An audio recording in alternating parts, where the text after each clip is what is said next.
So part of Pope Francis' plead before he died. Now, I read this when he was alive, and I know that he visited Africa several times, not a lot, maybe one or two times.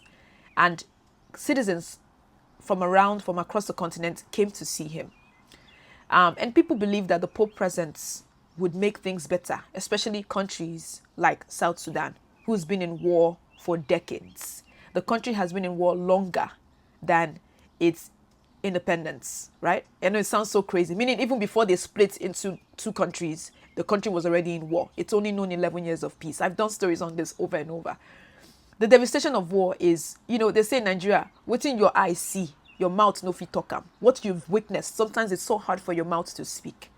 But the legacy that Pope Francis left behind, and the plead is for South Sudan's government to find a way to bring the country to a peaceful nation, so that way they can start to benefit from its beauty and its natural resources. And I remember reading where people thought that Pope Francis' presence when he was visiting Africa would make their countries better. Maybe things will be better after he leaves. Maybe our leaders will listen to him after he's gone.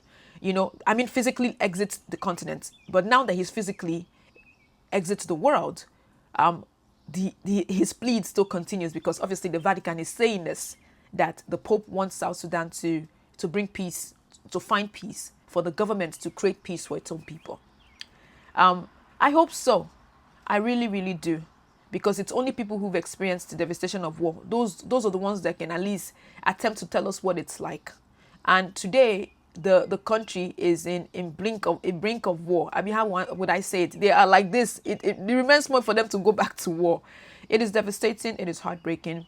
I do hope that the Pope voice, being that I know that South Sudan is also has a big Catholic faith as well, that they can also listen to the Pope and also listen to their own people and to see what has been going on in their country and take the initiative to create peace.